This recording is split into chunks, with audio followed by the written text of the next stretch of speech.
Welcome to Romeo Study Zone. Hello dear friends, good morning, welcome to Romeo Study On, and today we are going to start with our next topic of chemical kinetics, that is characteristic of first order reaction. In previous class we were discussed about the some basic terms related to first order reaction, that is integrated law and half life and full life for a first order reaction, and some graphical representation for a first order reaction.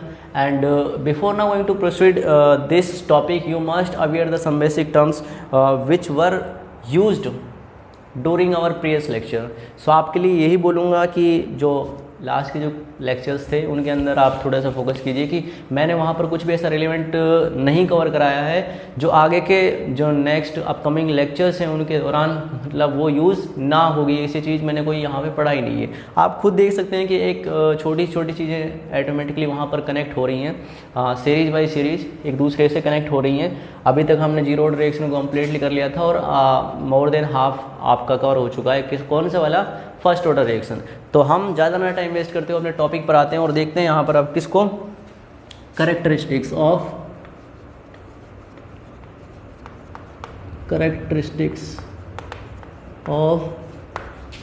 First order reaction. First order reaction, characteristic of first order reaction. देखो characteristic of first order reaction में मैंने कल आपके लिए पढ़ा दिया था कि किस तरीके से आप एक शॉर्ट मेथड से किस तरीके से टी हाफ को रिलेट कर सकते हो, किससे वहाँ पर कितनी टी हाफ लगेंगी कंप्लीट रिएक्शन को करने में। ठीक है, जैसे मैंने आपको बताया था कि आपके अगर कोई 99.9% आपकी कोई रिएक्शन आगे कंप्लीट हो रही है तो उसमें 10 टी हाफ लगते हैं। अगर आपका 75 रिएक्शन कंप्लीट होती है तो उसमें 2 टी हाफ लगती हैं। 87.3% कंप्लीट होती है तो वहाँ पर 3 टी हाफ आपको लगती हैं अगर आप किसी रिएक्शन को अंदर कंप्लीट करते हो उसे। ठीक है, तो हमारा जो सेकंड हमारा जो है वो कैरेक्टरिस्टिक वो है आपका, देखो हमारा रेट कांस्टेंट क्या होता है, sorry integrated rate law, K is equal to 1/T ln of A0 divide by AT। ठीक है, अगर मैं गलती से क्या करूं, गलती से मैं ऐसा कर लूं यहाँ पर कि आपका K है उसको मैं लैम्डा मान लूँ यहाँ पे। ठीक है, लैम्डा, और इस लैम्डा वाली पोजीशन पर आपको जो यहाँ पे ये लैम्डा वाली पोजीशन है इसको मैं यहाँ पर टी हाफ के लिए कैलकुलेट करूँ। किसके लिए कैलकुलेट करूँ? टी हाफ के लिए। तो यहाँ पर 1/K T half ln of A0 divide by A0 by 2। ठीक है, A0 से A0 कैंसिल हो गया यहाँ पर, तो लैम्डा इज इक्वल टू कितना आ गया यहाँ पर ln of 2 divide by T half. ठीक है, ये लैम्डा की वैल्यू यहाँ पर आ चुकी है। लैम्डा की वैल्यू को मैंने यहाँ पे इस इक्वेशन के अंदर प्लेस किया तो हमारे पास इक्वेशन क्या मिलेगी यहाँ पर, ln of 2 divide by T half. ठीक है, T half is equal to 1/K T ln of concentration of A0 divide by concentration of AT। ठीक है, ये हमारे पास आ गया। अब मैं थोड़ा सा यहाँ पर जो आपका t है, टाइम है, इसको इधर की साइड कर रहा हूँ मैं, तो t into ln of t divide by T half. ठीक है, T half is equal to ln of concentration of A0 divide by concentration of AT। यहाँ तक समझ में आया आपको? उसके बाद हमें क्या करना, देखो जो हमारे पास ये है T/T हाफ। टी हाफ तो आप जानते हैं हाफ लाइफ होती है। टी क्या होता है, कोई भी रिएक्शन कितने टाइम में कंप्लीट हो रही है वो क्या है यहाँ पर, टी है। क्या है? टी है। तो इसीलिए यहाँ पर इसको हम क्या बोल रहे हैं, एन नाम दे रहे हैं। क्या दे रहे हैं? एन। और यहाँ पर एन क्या है आपका, number of half life. Number of half life, कितने हाफ लाइफ में वो कन्वर्ट होगा, कोई रिएक्शन कितने हाफ लाइफ में कन्वर्ट होगा, ये हमें कौन बताता है यहाँ पर, T/T हाफ बताएगा। ठीक है, जैसे मान के चलो अगर बोल दिया कि इसने किसी रिएक्शन का, किसी फर्स्ट ऑर्डर की रिएक्शन की आपकी टी हाफ है 5 मिनट और वो बोल रहा है कि 25 मिनट में कितना आपका कितनी आपकी टी हाफ लगेंगी, इसमें कितनी हाफ लाइफ लगेंगी, तो यहाँ पर 5 आपका क्या आ जाएगा, n आ जाएगा। रही दूसरी बात, इसको मैंने n से रिप्लेस कर दिया, n of ln of 2 is equal to क्या बन जाएगा, ln concentration of A0 divide by concentration of AT। यहाँ तक समझ में आया? तो क्या है, ये लॉग है, नेचुरल लॉग है। ये n कब आया होगा, जब यहाँ पर इसके ऊपर पावर रही होगी तभी तो आया होगा यहाँ पर। तो ln ऑफ 2 की पावर कितना हो गया n is equal to ln concentration of A naught divide by concentration of At। ln से ln कैंसिल, तो यहाँ पर 2 की power n is equal to A naught divide by concentration of At। ठीक है, अगर मैं यहाँ से At कैलकुलेट करने जाऊँ तो At कैलकुलेट करने जाऊँगा तो यहाँ पर क्या बनेगा, एनोड डिवाइड बाय 2 की पावर n। और ज़्यादा इसे एलिब्रेट करूँगा तो हमारे पास At इज इक्वल टू क्या आ जाएगा, एनोड इंटू के 1/2 की पावर कितना आ जाएगा, n। तो यहाँ पर ये जो हमारे पास आया है, ये आया आपका At, ये क्या है आपका concentration of A, concentration of A left at time t। किसी टाइम t पर जो आपकी कॉन्सेंट्रेशन ऑफ A लेफ्ट बची हुई है वो आपका ये वाला फॉर्मूला, नया हमारे पास एक फॉर्मूला डेराइव हुआ है। ठीक है, तो ये फॉर्मूला भी आपके लिए काफ़ी बेनिफिशियल होगा जहाँ पर आपका ये सेकंड कैरेक्टरिस्टिक था। ठीक है, अगर मैं एक क्वेश्चन से स्टार्ट करता हूँ, एक हमारे पास कोई क्वेश्चन है, क्वेश्चन पुटअप कर रहा हूँ मैं आपके सामने। जैसे मान के चलो हमारे पास एक क्वेश्चन है कुछ for a first order reaction T half 8 minute दे रखा है, कैलकुलेट करना है रिएक्शन कितनी कंप्लीट होगी 48 मिनट में। सॉरी रुको, कितना मिनट बोल रहा है, 48 मिनट, यस 48 मिनट में कंप्लीट कितनी होगी। तो हमारे पास क्वेश्चन है, बड़ा इसी क्वेश्चन है, इसी के बेस पर है ये। ठीक है, क्वेश्चन बोल रहा है आपसे for a first order reaction, for a first order reaction T half आपके लिए दे रखा है यहाँ पर 8 मिनट, कितना दे रखा है 8 मिनट, है ना। तो calculate, you have to calculate how much reaction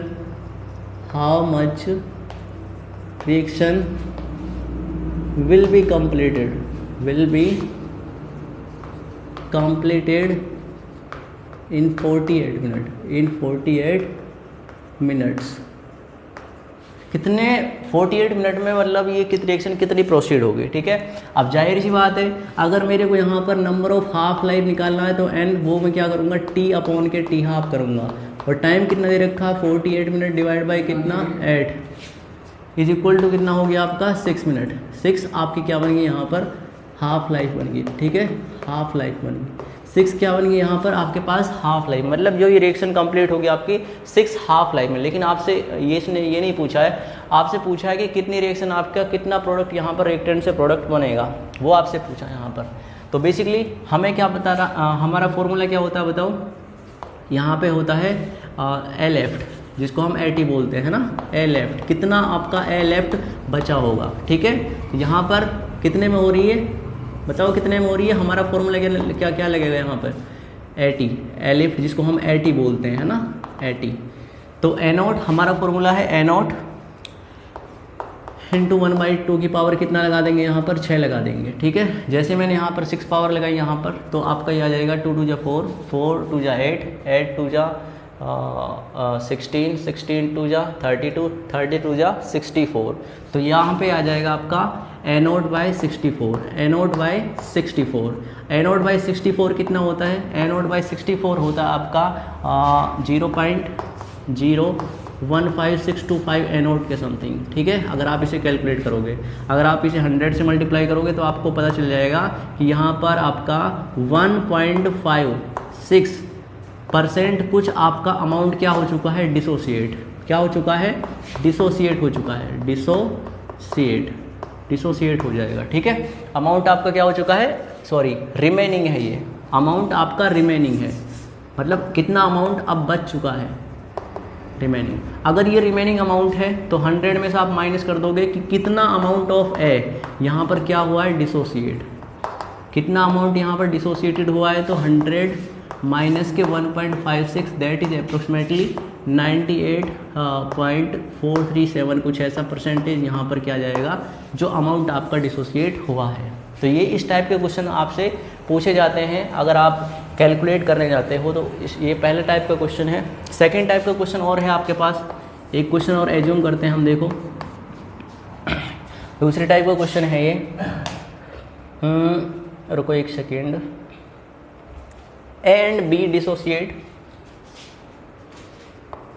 A and B dissociate according to according to first order kinetics. First order kinetics के अकॉर्डिंग होता है इफ इनिशियली स्टार्टिंग में initially concentration of A and B are same, मतलब initially आपकी concentration A और B की क्या थी जब टाइम 0 था, वो क्या थी आपकी सेम थी। ठीक है, तो कैलकुलेट करना आपको, कैलकुलेट टाइम टेकन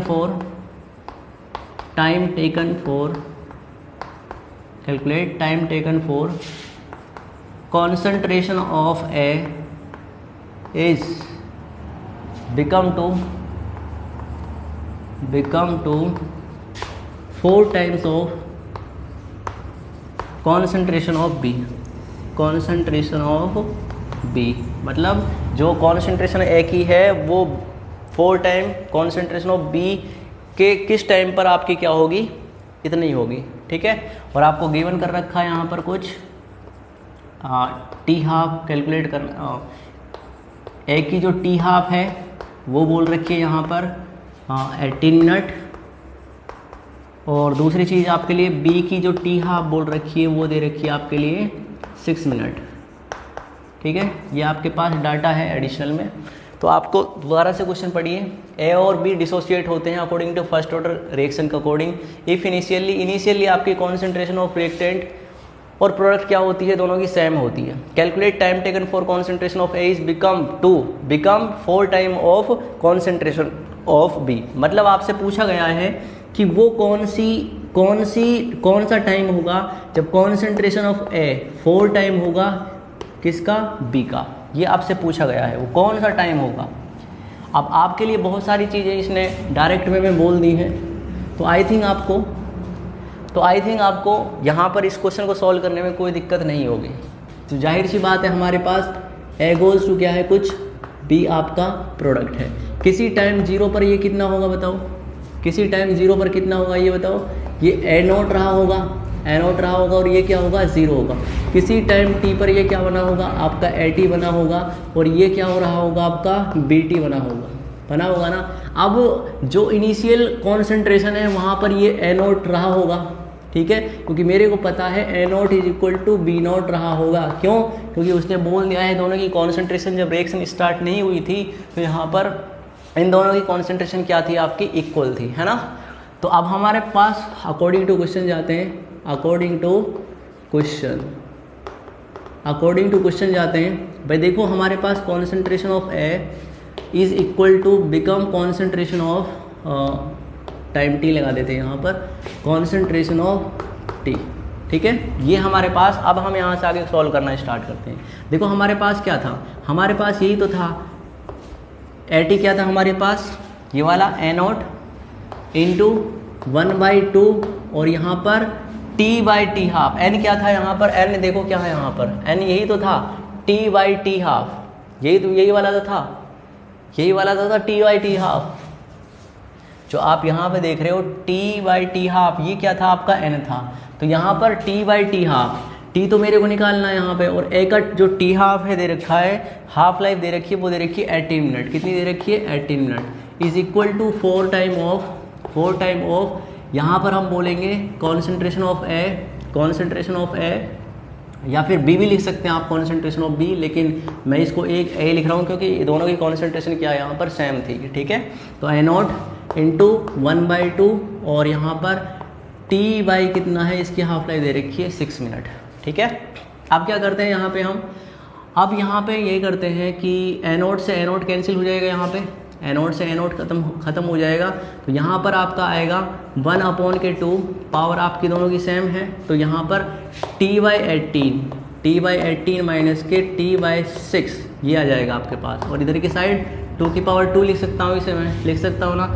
यहाँ पे इसको क्या लिख सकता हूँ मैं, अगर मेरे को यहाँ पर ये ऊपर ले जाना है तो 2 पावर का एक्सचेंज हो जाएगा। पावर का एक्सचेंज कैसे हो जाएगा, t/6 आपका पॉजिटिव बन जाएगा, और ये क्या बन जाएगा t/18 नेगेटिव का बन जाएगा, इज इक्वल टू 2 से 2 कैंसिल, तो हमारे पास क्या बचा t/16 माइनस के t/18 इज इक्वल टू क्या बना है यहाँ पर 2। तो यहाँ पर सॉरी 16 नहीं 6 है ये, हम यहाँ पर एलसीएम कितना लेंगे 18, तो ये कितना हो जाएगा 3t minus K T, 3t minus K T is equal to क्या बन जाएगा यहाँ पे 2 बन जाएगा। तो यहाँ पर कितना 2t is equal to 36, t हमारे पास कितना आ जाएगा 18 मिनट, कितना आ जाएगा 18 मिनट। मतलब वो 18 मिनट वो टाइम होगा जहाँ पर आपकी concentration of A become equal to 4 time of concentration of B.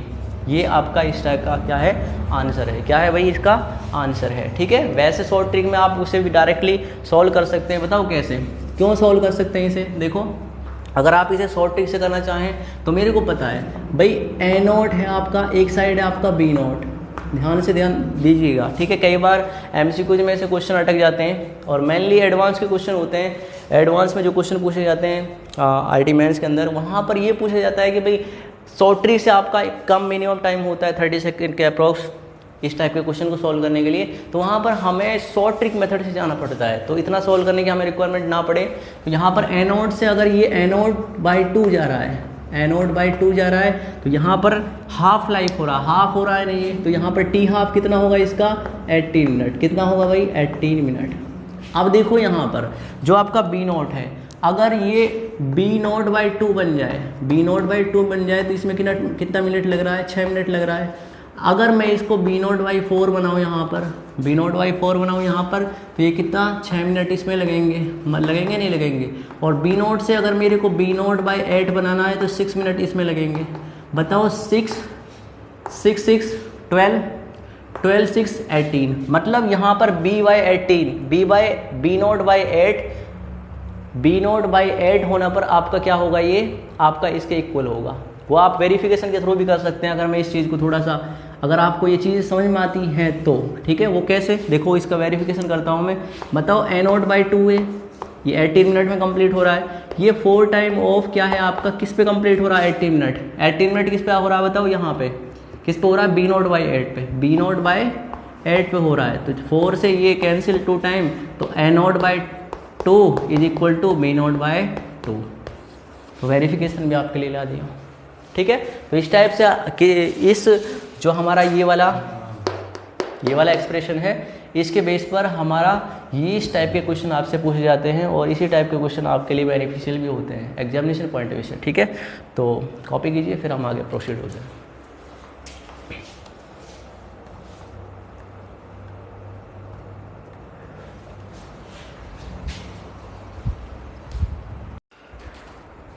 तो देखो अब आपके सामने ये 2 क्वेश्चन है, पहला क्वेश्चन ये वाला और सेकंड वाला क्वेश्चन ये वाला, ठीक है। तो हमारे पास पहला क्वेश्चन और दूसरा क्वेश्चन है। एक बार वीडियो को पॉज करते हुए आप इस क्वेश्चन को थोड़ा सा सॉल्व कीजिएगा, ठीक है। पहला क्वेश्चन है आपके पास, a first order reaction is 73% completed 100 minute. एक कोई फर्स्ट ऑर्डर रिएक्शन है जो 100 मिनट में कितनी कंप्लीट होती है, if initial concentration of 2 molar, अगर 2 मोलर कॉन्सेंट्रेशन है तो 73% कंप्लीट होती है। Calculate how much reaction will be completed in 100 minute if the initial concentration is 5 molar. अगर मैंने कॉन्सेंट्रेशन को, जाहिर सी बात है यहाँ पर पहले 2 मोलर थी, बाद में कितनी बढ़ गई यहाँ पर 5 मोलर। अगर मैंने कॉन्सेंट्रेशन को यहाँ पे इंक्रीज किया है, इनिशियल कॉन्सेंट्रेशन को यहाँ पे इंक्रीज किया है, टाइम भी वही है, तो कितनी रिएक्शन यहाँ पे कंप्लीट होगी, ठीक है। वैसे इंटेलिजेंट लड़के या लड़कियां दोनों इस क्वेश्चन का आंसर बहुत अच्छी तरीके से, बहुत सिंपल शब्दों में दे सकते हैं, लेकिन थोड़ा सा दिमाग दौड़ाना पड़ेगा, कुछ भी नहीं है इसमें, ठीक है। बड़ा सिंपल क्वेश्चन है। अगर मैं इसे थ्योरेटिकली करना चाहूँ, एक्सपेरिमेंटली करना चाहूँ तो ऐसे करेंगे। देखो हमारे पास कोई ए गोज टू बी है, या फिर हमारे पास क्या है, ए गोज टू कुछ प्रोडक्ट है। अब जाहिर सी बात है, अगर किसी टाइम 0 पर ही इसकी कॉन्सेंट्रेशन ए नोट थी, अगर ये 73% डिसोसिएट हो चुका है, क्या बोला मैंने, 73% डिसोसिएट हो चुका है, तो यहाँ पर ये 0.73 ए नोट ये क्या हो चुका है, ये डिसोसिएट हो चुका है। बताओ रिमेनिंग अमाउंट कितना होगा, रिमेनिंग अमाउंट 100 मिनट बाद कितना होगा, बताओ 100 मिनट बाद कितना होगा, 0.27 ए नोट। ये आपका क्या वैल्यू आई आपकी, ये 80 की आई, ठीक है। आपके पास 80 है, ए नोट है। तो according to our formula for a first order reaction, that is क्या फॉर्मूला बताओ, सिंपल बात है। आपके पास फॉर्मूला क्या बता, K is equal to rate constant पूछा ना यहाँ पे, हाँ calculate how much reaction will be completed 100 में, हाँ K is equal to 2.303 upon KT log of A0 divide by A0 by कितना, सॉरी कितना है भैया 0.27 A0 इतना है AT की वैल्यू। A0 से A0 कैंसिल आउट हो जाएगा, यहाँ पर ये कहाँ चला जाएगा, पॉइंट हटने के बाद में 100। तो हमारे पास क्या है यहाँ पर K 2.303 अपॉन के टाइम कितना है यहाँ पर, टाइम है आपका 100 मिनट, लॉग ऑफ 100 अपॉन के 27। अब एक चीज़ मेरे को यहाँ पर बताओ, सिंपल सोच के बताओ ना, ये हमने कैलकुलेट कर लिया, आपने देखा होगा हमारी जो क्या हमारी जो मतलब इनिशियल कॉन्सेंट्रेशन के ऊपर डिपेंड करती है या फिर नहीं करती है। मैं ये पूछ रहा हूँ हमारी जो फर्स्ट ऑर्डर रिएक्शन होती है वो इनिशियल कॉन्सेंट्रेशन के ऊपर डिपेंड करती है या फिर नहीं करती है, बताओ एक बार, करती है या फिर नहीं करती है, करती है, वो नहीं करती। ठीक है, वो क्यों नहीं करती, इसका स्टेटमेंट मैंने लास्ट क्लास में भी आपको लिखाया था कि for a first order reaction हम उसका टाइम यहाँ पे बता नहीं सकते। ठीक है, हम उसको थ्योरेटिकली बता नहीं सकते कि यहाँ पर कितने टाइम में वो कंप्लीट होगी, बता नहीं सकते ना। इसीलिए आप देखिए यहाँ पर A0 का कोई टर्म है, यहाँ पर इस इक्वेशन के बाद आपको देखने को मिल रहा होगा, यहाँ पे A0 दिख रहा है आपको, कहीं पे A0 दिख रहा है आपको, नहीं दिख रहा ना। अगर यहाँ पे A0 की कोई वैल्यू नहीं है तो यहाँ पर जो आपका रेट कांस्टेंट है ना, इनमें से कोई टाइम डिपेंड ही नहीं करेगा। मतलब 100 मिनट में इतनी बात समझ में आई, अगर आपका 2 मोलर है 100 मिनट में अगर ये 5% कंप्लीट होती है, अगर ये 20% 73% कंप्लीट होती है, तो जाहिर सी बात है अगर आप इस कॉन्सेंट्रेशन को 5 मोलर बढ़ा लो, 5 मोलर से 50 मोलर बढ़ा दो, 50 से 500 बढ़ा दो, फर्स्ट ऑर्डर रिएक्शन के लिए आपका यहाँ पर इतने 100 मिनट में आपका ये 73% डिसोसिएट होगा। वो क्यों होगा, वो इसलिए होगा कि यहाँ पर इनिशियल कॉन्सेंट्रेशन के ऊपर डिपेंड नहीं करता है। वो क्यों नहीं करता है, the time taken for to complete a first order reaction certain या फिर फर्स्ट ऑर्डर रिएक्शन का certain fraction is independent of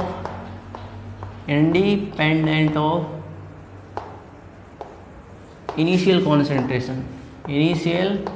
concentration, मतलब वो इनिशियल कॉन्सेंट्रेशन के ऊपर डिपेंड नहीं करेगा। ये लाइन आपको बड़े सिंपल तरीके से मैंने पहले भी लिखा दी थी और फिर कह रहा हूँ कि इनिशियल कॉन्सेंट्रेशन के ऊपर आपका टाइम डिपेंड नहीं करेगा।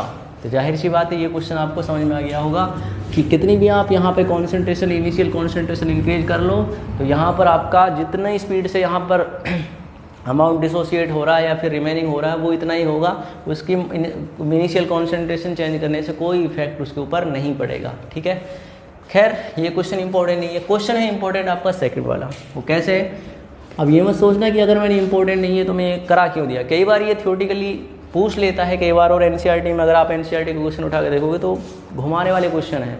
ठीक है, तो थोड़ा सा संभल के करना उन क्वेश्चन को, क्योंकि 1 बाई 1 क्वेश्चन एनसीईआरटी के बहुत ज़्यादा बेनिफिशियल होते हैं और हेल्पफुल भी होते हैं। ठीक है, अगर समझते हैं उन बातों को, नहीं समझते तो फिर कोई दिक्कत नहीं है। आप सेकंड क्वेश्चन पे प्रोसीड होते हैं। Initially the pressure of A gas is 5 atm। ठीक है, initially A pressure of gas is 5 atm। ठीक है, अब यहाँ पर जाहिर सी बात है, अगर यहाँ पर ऐसे कुछ बी रिएक्शन प्रोडक्ट बन रहा होगा किसी टाइम 0 पर, अब देखो यहाँ पर हम किससे डील कर रहे हैं, प्रेशर से डील कर रहे हैं। और अकॉर्डिंग टू अगर मैं PV is equal to NRT लूँ, यहाँ पर PV is equal to NRT, तो मैं यहाँ पर मोल्स से किसका डील कर सकता हूँ, प्रेशर से डील कर सकता हूँ, मोल्स को प्रेशर से डील कर सकता हूँ मैं। ठीक है, अगर मैं क्यों कर सकता हूँ, अगर मैं वॉल्यूम को कांस्टेंट कर दूँ, टेम्परेचर और यूनिवर्सल गैस कांस्टेंट को यहाँ पे प्रेशर कांस्टेंट कर दो तो ठीक है। इस चीज़ को कांस्टेंट करने के बाद में आप यहाँ पर मोल का किससे डील कर सकते हैं, प्रेशर के साथ। और प्रेशर किस में दे रखा आपको, एटीएम में। इनिशियली आपके पास 5 एटीएम था, जब आपका टाइम 0 था तो इसका जो प्रेशर था इनिशियल प्रेशर वो 5 एटीएम था, ठीक है। अब जाहिर सी बात है ये बना कितना होगा, इसमें से 0 बना होगा। अब आगे बोला इसने आफ्टर द 10 मिनट, जब आपका टाइम कितना हो गया यहाँ पर 10 मिनट, जब आपका टाइम 10 मिनट हो गया तो यहाँ पर आपका 10 minute the total pressure of 7 ATM. अब यहाँ पर कुछ एक चीज़ बोल रखी है इसने, पी टोटल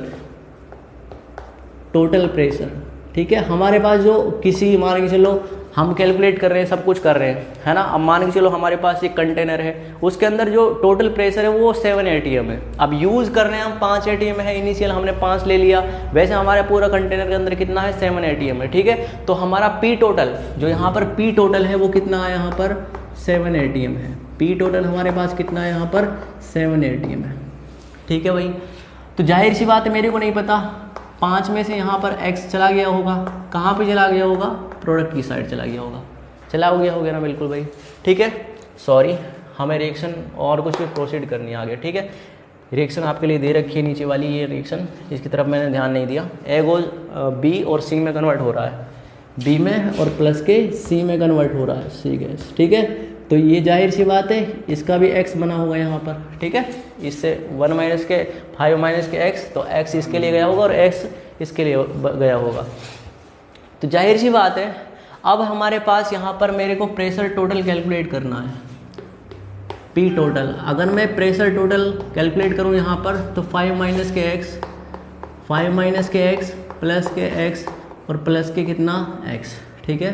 तो पी टोटल दे रखा 7, 5 माइनस के x प्लस के 2x, तो ये कितना बनेगा आपका, x is equal to 2 ATM. कितना आ गया, 2 एटीएम। मतलब 5 में से ये कितना बना होगा, 2 एटीएम, और ये भी कितना बना होगा आपका 2 एटीएम, B और C। और ये 5 माइनस के 2 दैट इज 3 एटीएम। यहाँ पर क्या बचा होगा, हाँ ये बचा होगा, और बचा हुआ क्या कहलाएगा आपका, ये एटी की वैल्यू है, और ये किसकी वैल्यू बताओ, A0 की वैल्यू है। बस हो गया क्वेश्चन। आगे क्या पूछा आपसे, रेट कांस्टेंट पूछा है। क्या पूछा है, रेट कांस्टेंट। अगर मेरे को यहाँ पर रेट कांस्टेंट पूछा है तो जाहिर सी बात है मेरे को फॉर्मूला याद होना चाहिए, 2.303 अपॉन के टाइम कितना दे रखा है यहाँ पर 10 मिनट, लॉग ऑफ किसका दे रखा है 5 अपॉन के 3, ठीक है, A0 बाई 80।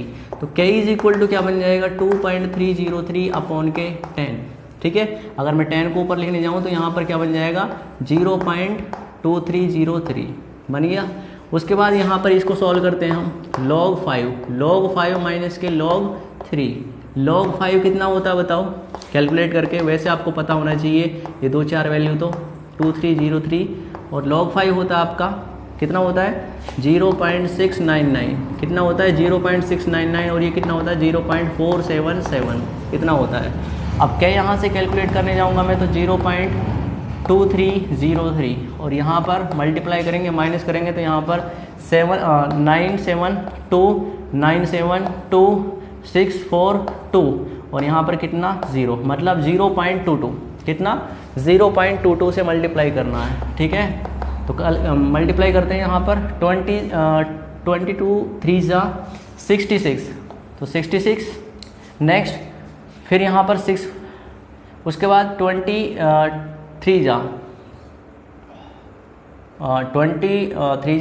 66, ठीक है। यहाँ पर उसके बाद कितना लिया मैंने यहाँ पर, उसके बाद लिया 44 और 6 50, कितना 50। अब मेरे को पॉइंट लगाना है, यहाँ पे पॉइंट लगाऊंगा मैं 1 2 3 4 5 6, 1 2 3 4 5 और ये 6, तो 0 पॉइंट ये कितना आ रहा है आपके पास 0.0 हमारे पास जो रेट कांस्टेंट निकल गया है यहाँ पर वो आ रहा है अप्रोक्सीमेटली 0.05, क्या लिखेंगे यहाँ पर बताओ, मिनट इनवर्स, ठीक है।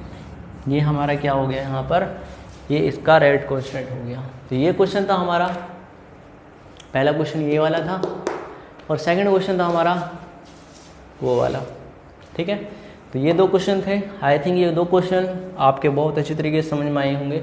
अगर समझ में आए हैं तो बढ़िया बात है, और नहीं समझ में आए हैं तो तब भी बढ़िया बात है। ठीक है, तो इसे कॉपी कीजिए। फिर हम आगे प्रोसीड कर रहे हैं एक नए टॉपिक के साथ, जो हमारा फर्स्ट ऑर्डर का थोड़ा सा रह गया है, उस पोर्शन को भी यहाँ पे कंप्लीट कर लेते हैं।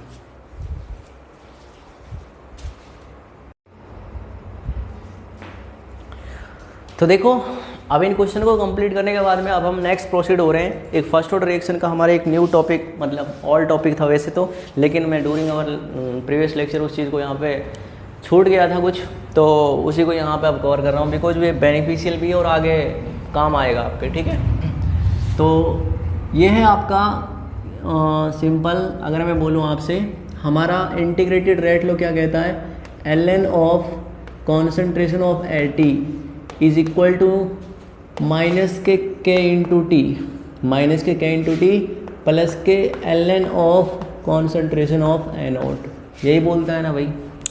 तो जाहिर सी बात है, अगर ये हमारे पास इंटीग्रेटेड रेट लो होता है तो हम के टी को इज इक्वल टू कर लेते हैं। यहाँ पर के टी इज इक्वल टू क्या बन जाएगा, यहाँ पर ln of A T minus के ln ऑफ एनोड।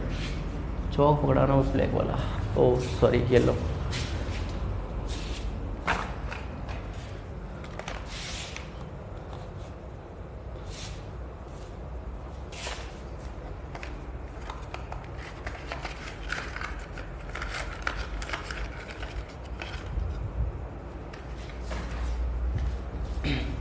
ठीक है, तो हमारे पास कैटी इज इक्वल टू क्या बन जाएगा, यहाँ पर कैटी को इधर लेके आएंगे तो सॉरी एनोड यहाँ पे रहेगा, और इधर की साइड लेके जाएंगे तो ये क्या बन जाएगा, एटी माइनस का बन जाएगा।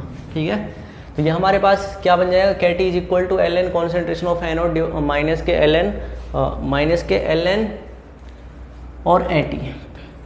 ठीक है, अब यहाँ से आगे कुछ चेंजिंग कर रहा हूँ मैं। वो चेंजिंग क्या कर रहा हूँ देखना बड़े ध्यान से। मैं इनको एक्सपोनेंशियल बेस पे लेके जाता हूँ। ठीक है, ई की पावर के टी पर, मतलब ई क्या होता है, एक फंक्शन होता है। अगर आपने डिफरेंशियल इंटीग्रेशन से देखा होगा तो वहाँ पर ये चीज़ें ई, वैसे ही इतना डेप्थ में जाके मत सोचना कि मैंने अगर ई बोल दिया तो अब आपके तार हिल गए कि भाई अब तो हमारी हालत ख़राब है और अब तो हमारे कुछ समझ में आने वाला ही नहीं है, ई का नाम लिखते हैं। ठीक है, ऐसा कुछ नहीं है, बस मैंने बोल दिया कि सभी को ई के ताज पे पहुँचा दो, तो इसको भी मैं ई ln ऑफ एनोड पहुंचा देता हूँ। ठीक है, उसके बाद माइनस के ई ln ऑफ एटी पहुंचा दिया।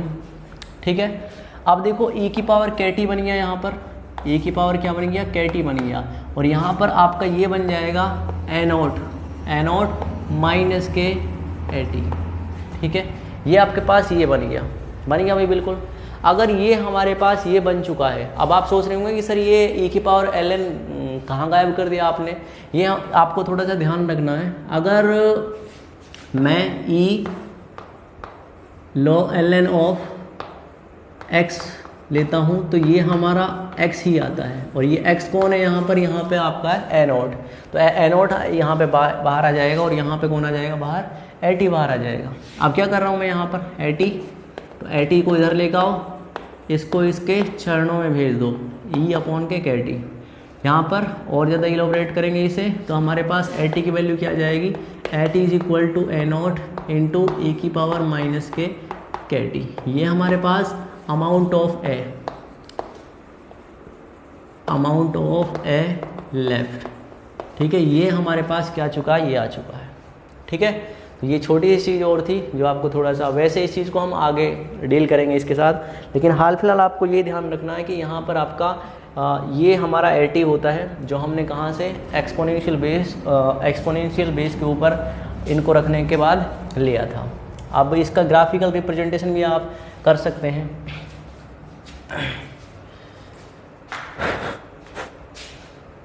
सॉरी रुको एक सेकेंड।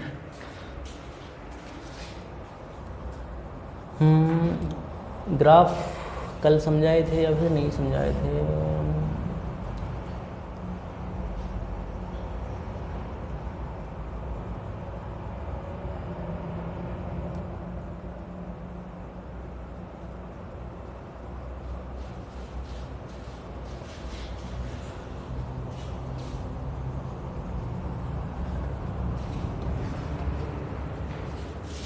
ठीक है। अब वो ग्राफिकल रिप्रेजेंटेशन वैसे लास्ट लेक्चर में शायद मैंने करा दिया है, लेकिन इसका ग्राफिकल रिप्रेजेंटेशन एक बार और देख लीजिएगा, ठीक है।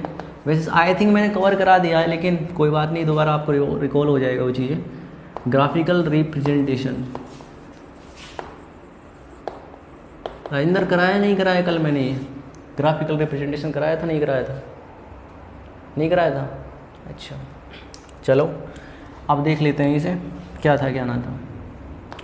हमारा concentration of reactant, concentration of reactant और आपका टाइम के बीच में ग्राफ प्लॉट होता है। अगर आप इसे ड्रॉ करना चाहें तो कॉन्सेंट्रेशन ऑफ प्रोडक्ट भी ले सकते हैं, कॉन्सेंट्रेशन ऑफ प्रोडक्ट, बस प्रोडक्ट और कॉन्सेंट्रेशन का ग्राफ एक दूसरे का क्या होगा, अपोजिट होगा, क्या होगा, अपोजिट होगा। टाइम के बीच में ग्राफ प्लॉट करते हैं तो ये ग्राफ की जो स्लोप होगी, जैसे जैसे यहाँ पर टाइम डिक्रीज होगा यहाँ पर कॉन्सेंट्रेशन डिक्रीज होगी, ठीक है। और यहाँ पर क्या होगा, आपका कॉन्सेंट्रेशन ऐसे इंक्रीज होगी, क्योंकि मेरे को पता है एट इज इक्वल टू क्या होता है, ए नॉट इंटू के ई की पावर माइनस के टी होता है। किसके लिए, फर्स्ट ऑर्डर के लिए। किसके लिए होता है, फर्स्ट ऑर्डर के लिए हमारा ये होता है। बिल्कुल समझ में आया।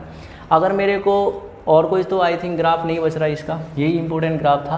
दूसरी चीज़ मैंने टी हाफ के लिए बता दिया था आपको। अगर मैं टी हाफ किसके लिए, टी हाफ और इनिशियल कॉन्सेंट्रेशन ए के बीच में ग्राफ प्लॉट करूँगा तो इनिशियल कॉन्सेंट्रेशन आप कितनी भी इंक्लोज करो टी हाफ पे कोई इफेक्ट नहीं पड़ेगा, ठीक है। ये because I know that is T half for a first order reaction that is 6.93 upon के ये होता है, ठीक है। जैसे जैसे आपको कोई भी इफेक्ट नहीं पड़ेगा इसके ऊपर। उसके बाद क्वेश्चन वगैरह कुछ बच रहे हैं, अगर कुछ क्वेश्चन बच रहे हों तो उनको हम कवर कर लेते हैं, अगर नहीं है बच रहे हैं तो फिर कोई दिक्कत नहीं है।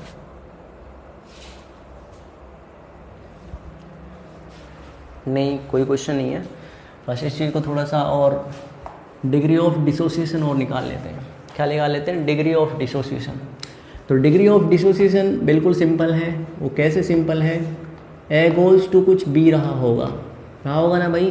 किसी टाइम टी 0 पर ये ए नॉट था, किसी टाइम टी पर ये कितना रहा होगा, ए टी रहा होगा। जाहिर सी बात है।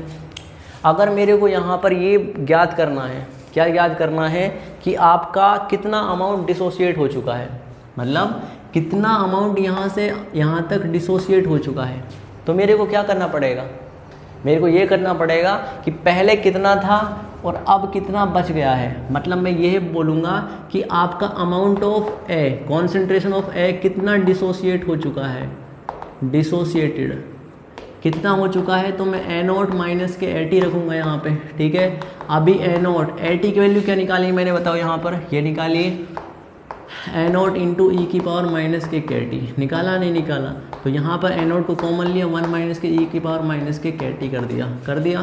तो ये हमारे पास ए डिसोसिएटेड आ गया। क्या आ गया, डिसोसिएटेड। अगर मेरे को यहाँ पर डिग्री ऑफ डिसोसिएशन निकालनी है, क्या निकालनी है, डिग्री ऑफ डिसोसिएशन, जिसको हम क्या बोलते हैं, अल्फ़ा।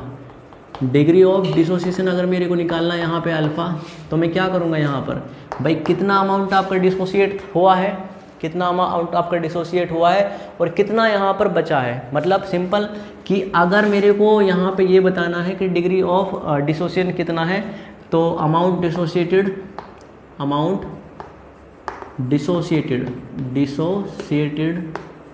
अपॉन के इनिशियल अमाउंट, यही तो इसी से कैलकुलेट करेंगे हम। तो हमारे पास ए नॉट इंटू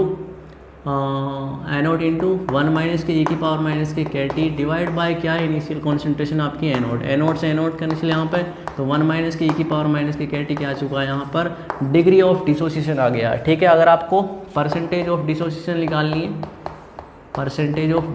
निकालनी है, तो मैं क्या करूँगा, यहाँ पर क्या करूँगा, 100 से मल्टीप्लाई कर दूंगा किसको, 1 माइनस के ई की power minus K T into के 100। ये हमारे पास क्या आ जाएगा, परसेंटेज ऑफ डिसोसिएशन आ जाएगा, ठीक है। ये इसको कॉपी कीजिए और फिर हम आगे प्रोसीड करते हैं towards our next topic, that is second order reaction, ठीक है। कॉपी कीजिए इसको। तो आई थिंक कॉपी कर लिया होगा आपने।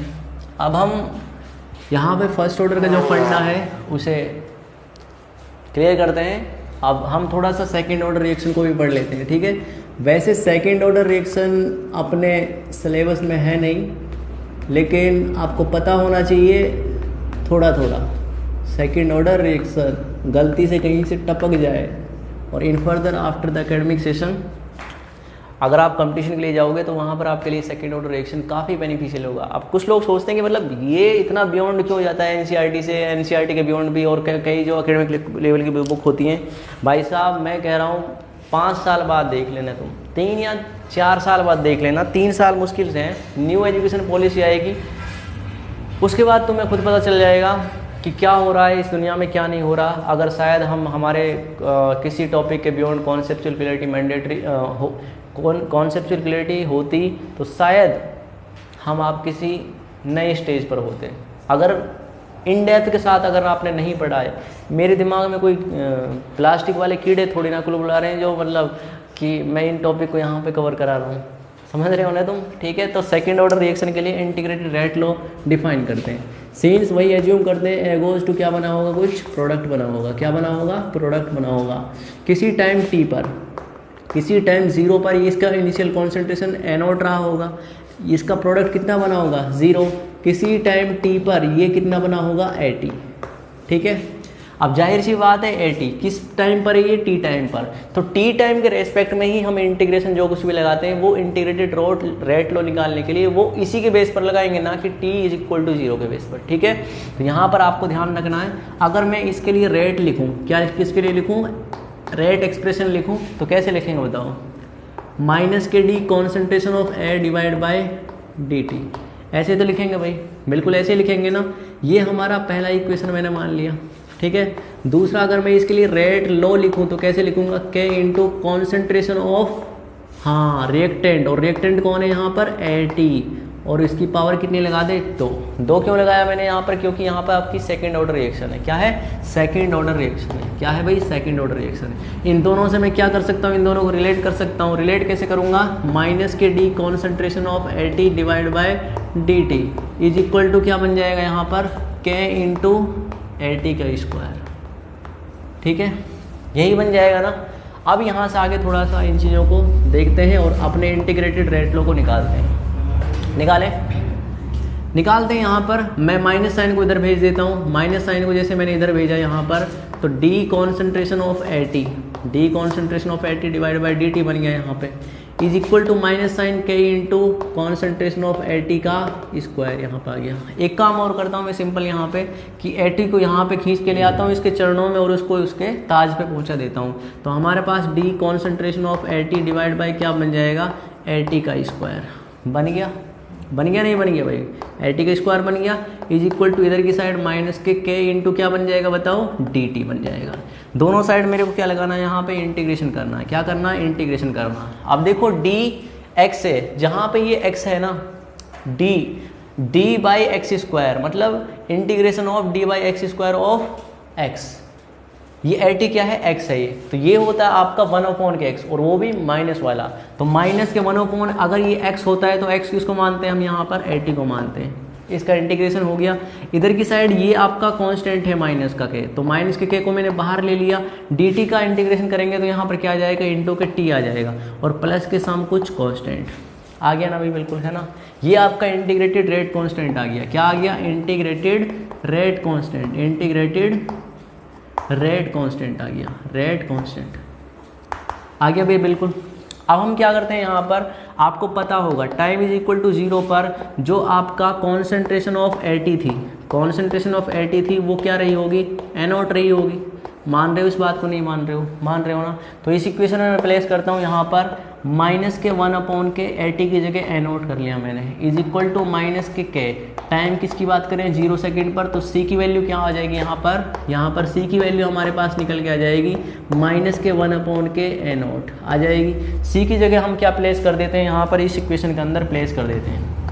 जैसे ही मैंने इस इक्वेशन के अंदर प्लेस किया इसको, तो हमारे पास ओवरऑल रेट एक्सप्रेशन क्या बनेगा, देखो यहाँ पर -1/k AT = -k into t plus के प्लस के सॉरी माइनस का बन जाएगा यहाँ पे माइनस के 1 के एन नोट बन गया ना। इधर की साइड में माइनस से माइनस कैंसिल कर देता हूँ यहाँ पर। जैसे ही मैंने यहाँ पर माइनस से माइनस कैंसिल कर दिया यहाँ पर, तो हमारे पास के टी इज इक्वल टू क्या आ चुका है, के टी हमारे पास आ चुका है 1 के ए टी माइनस के 1 के एन नोट। जो हमारे पास ये वाला आया है इसी को हम क्या बोलते हैं यहाँ पर, इंटीग्रेटेड, क्या बोलते हैं भाई, integrated rate law for second order reaction. तो हमारे पास इंटीग्रेटेड रेट कांस्टेंट ये हमारे पास क्या चुका है यहाँ पर, क्या चुका है यहाँ पर, ये आ चुका है। ठीक है, तो ये होता है हमारे पास इंटीग्रेटेड रेट लॉ कांस्टेंट तो ऊपर है for second order reaction. Okay, तो कॉपी कीजिए। फिर हम आगे प्रोसीड करते हैं अपने नेक्स्ट टॉपिक के अंदर, जिसके हम हाफ लाइफ को भी डिस्कस करेंगे कि हाफ लाइफ किस तरीके से कैलकुलेट करते हैं हम सेकंड ऑर्डर रिएक्शन के लिए। तो कॉपी नाउ, इस टॉपिक को कॉपी कीजिए। फिर हम मुझे स्पेस चाहिए थोड़ा सा समझाने के लिए।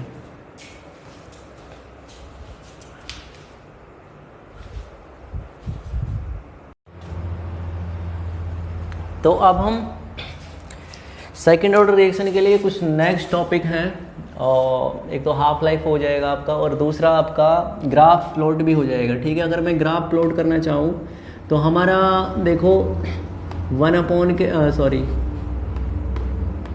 के टी इज इक्वल टू 1 के ए टी माइनस के 1 के ए नोट। ये हमारा इंटीग्रेटेड रेट लॉ था। ठीक है, इंटीग्रेटेड रेट लॉ हमारा यही था ना भाई। अगर मेरे को यहाँ पर क्या प्लॉट करना है, मेरे को यहाँ पे ग्राफ प्लॉट करना है। क्या प्लॉट करना है यहाँ पे मेरे को, ग्राफ प्लॉट करना है। तो आप खुद डिसाइड करके बताओ किन किन के बीच में यहाँ पे ग्राफ प्लॉट हो सकता है। खुद सोच के बताओ एक बार कि किन किन के बीच में यहाँ पे ग्राफ प्लॉट हो सकता है। खुद सोचो एक बार, बताओ किसके बीच में होगा, बताओ।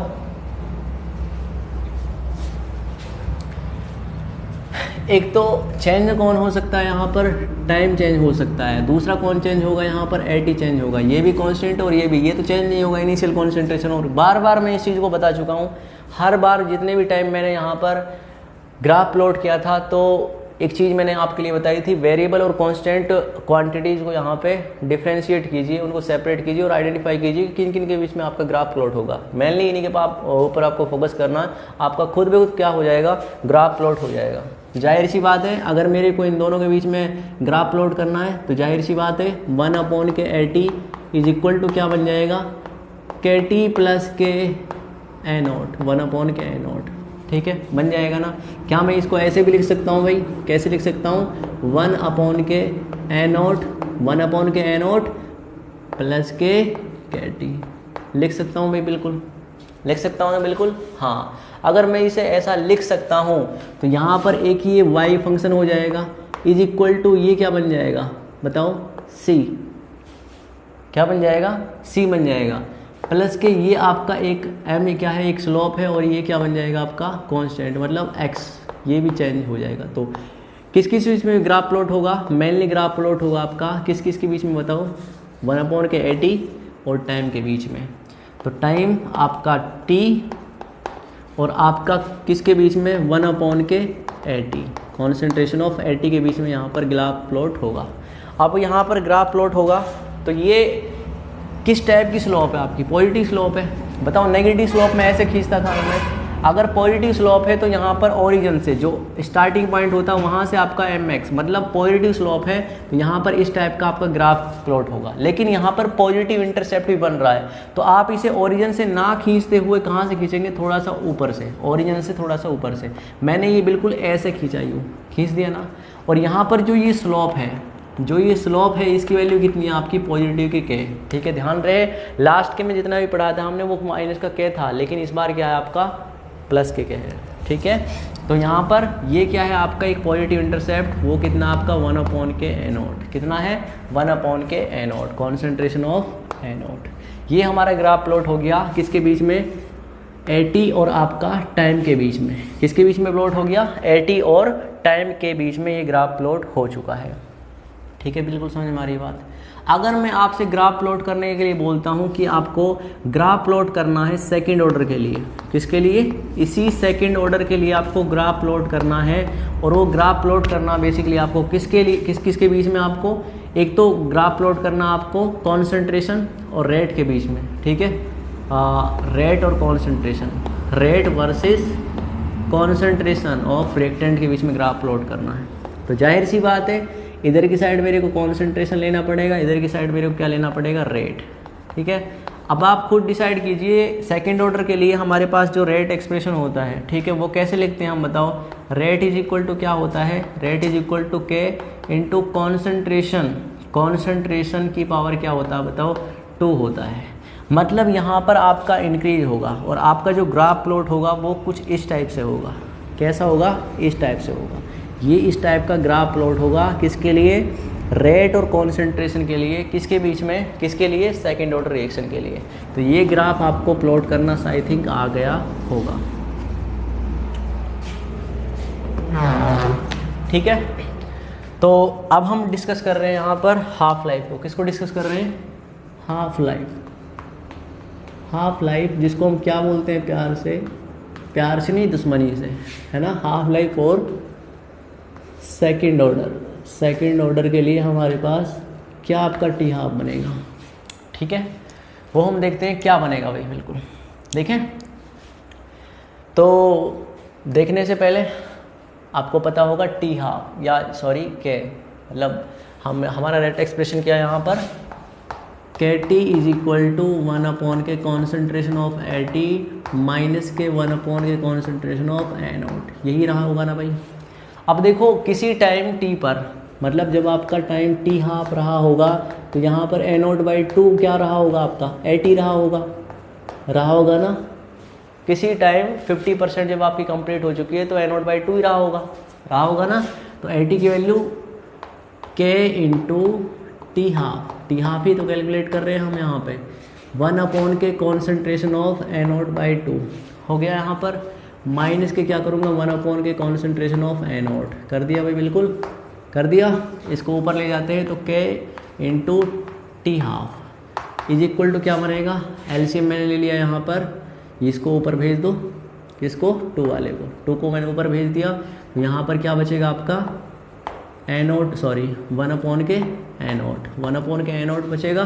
तो यहाँ पर फाइनली हमारा टी हाफ कितना आ जाएगा, 1 के इंटू ए नॉट। ये हमारा हाफ लाइफ बन चुकी है किसके लिए, सेकंड ऑर्डर के लिए। सेकंड ऑर्डर के लिए टी हाफ हमारा कौन सा आ चुका है, 1 के इंटू ए नॉट, ठीक है।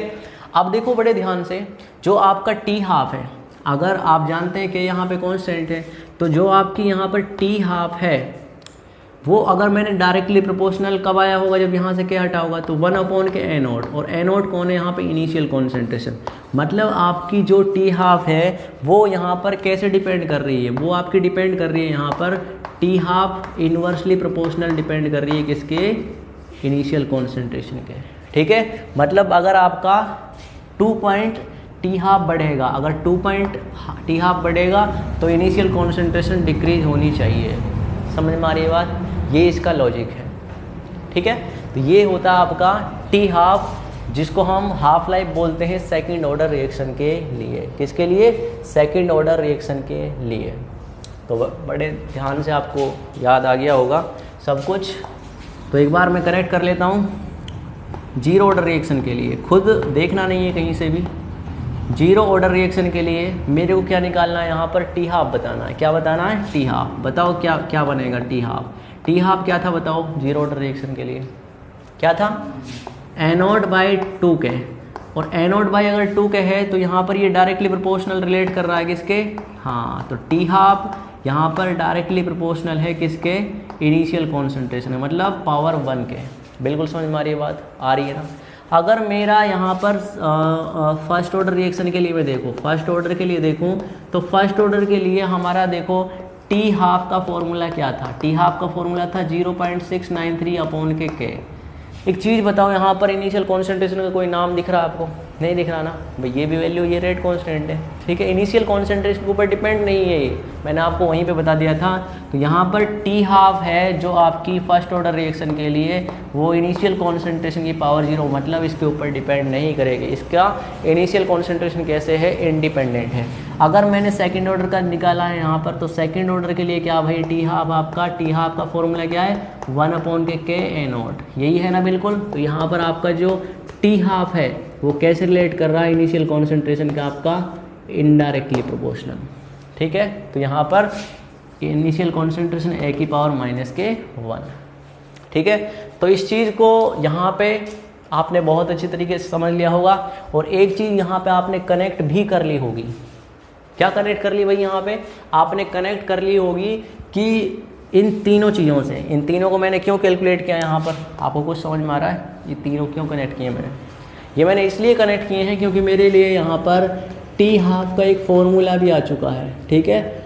वैसे होती तो नहीं है, अगर मैंने पूछ लिया कि फिफ्थ ऑर्डर की रिएक्शन है उसके लिए टी हाफ कैसे रिलेट करेगा इनिशियल कॉन्सेंट्रेशन के, तो आप फंस जाओगे। तो फंसना नहीं है, आपको फंसाना है किसको, दूसरों को। तो इसीलिए यहाँ पर टी हाफ का हम एक फॉर्मूला डेराइव करते हैं। क्या डेराइव करते हैं, अब देखो अगर मैं टी हाफ यहाँ पर फर्स्ट ऑर्डर के लिए ऐसा था भाई, जीरो ऑर्डर रिएक्शन के लिए कैसा था भाई, आपने देखा जीरो ऑर्डर रिएक्शन के लिए कैसा था, जीरो ऑर्डर रिएक्शन के लिए टी हाफ कैसा था भाई, यहाँ पर इनिशियल कॉन्सेंट्रेशन डायरेक्टली प्रोपोर्शनल था।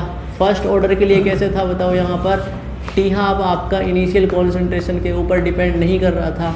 सेकेंड ऑर्डर के लिए यहाँ पर कैसा रहा था भाई, टी हाफ यहाँ पर इनिशियल कॉन्सेंट्रेशन के -1 था, ठीक है। इसी टाइप से थर्ड ऑर्डर की रिएक्शन होगी, वहाँ पर आपका कैसा होगा बताओ, थर्ड ऑर्डर के लिए क्या होगा, टी हाफ आपका A⁻⁻2 के साथ वेरी करेगा, क्या करेगा, वेरी करेगा भाई बिल्कुल।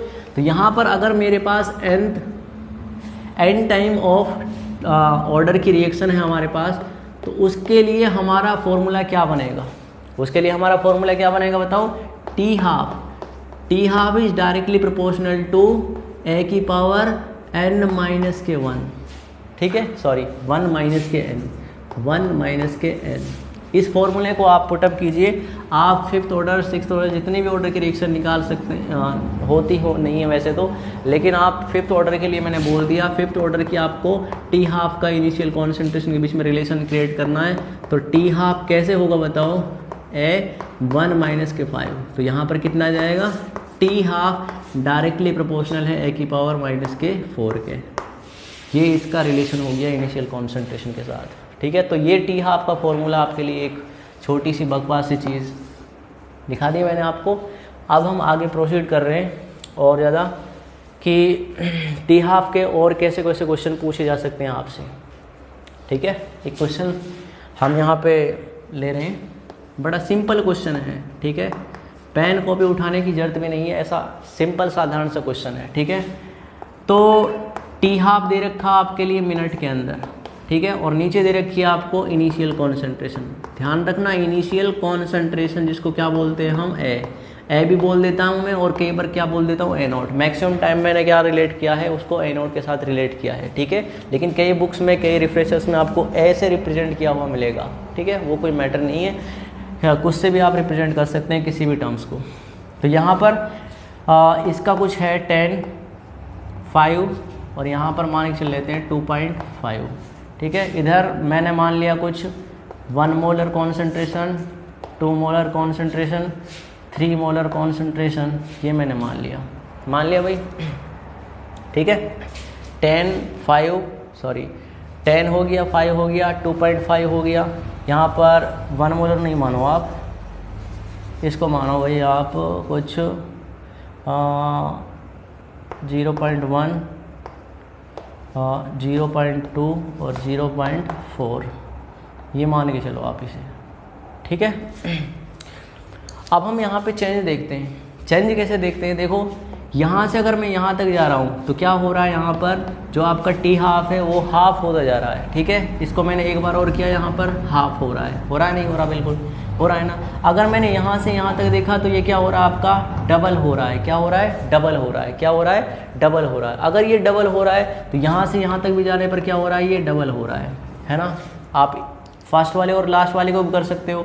यहाँ पर क्या हो रहा है, ये यहाँ से अगर मैं यहाँ तक जा रहा हूँ तो क्या हो रहा है, डिक्रीज हो रहा है 1/4 के साथ, मतलब कॉन्स्टेंटली क्या हो रहा है, वो हो रहा है।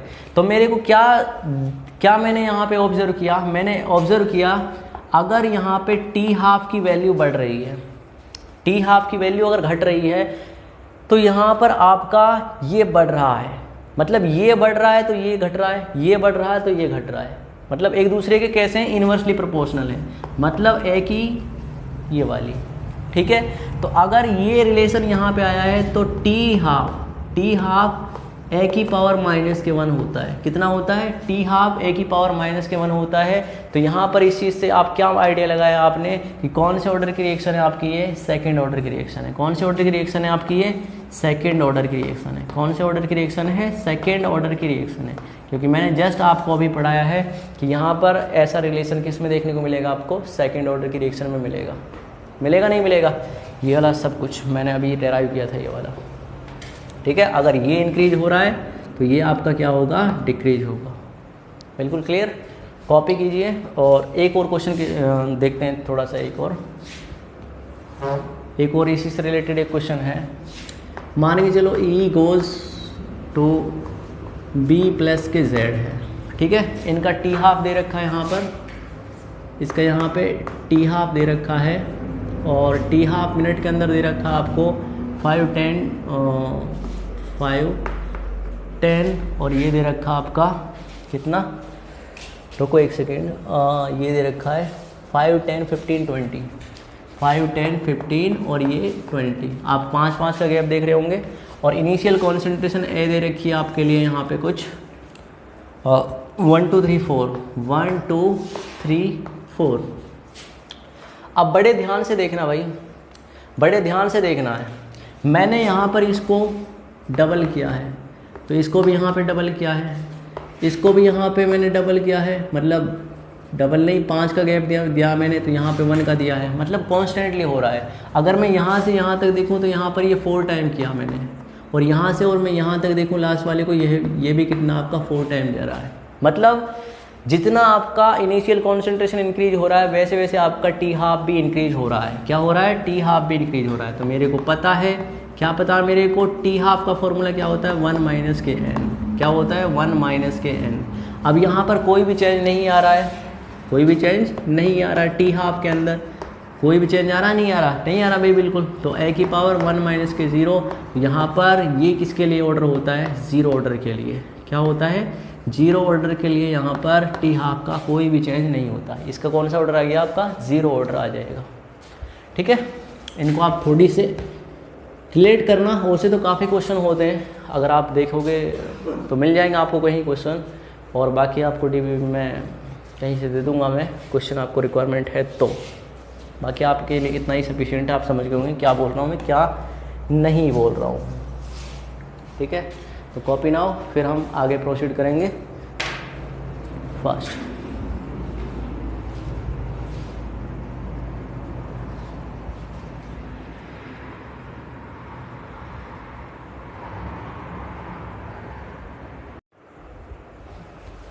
तो थैंक यू विनीत, आपने ये सब कुछ ड्रॉ किया।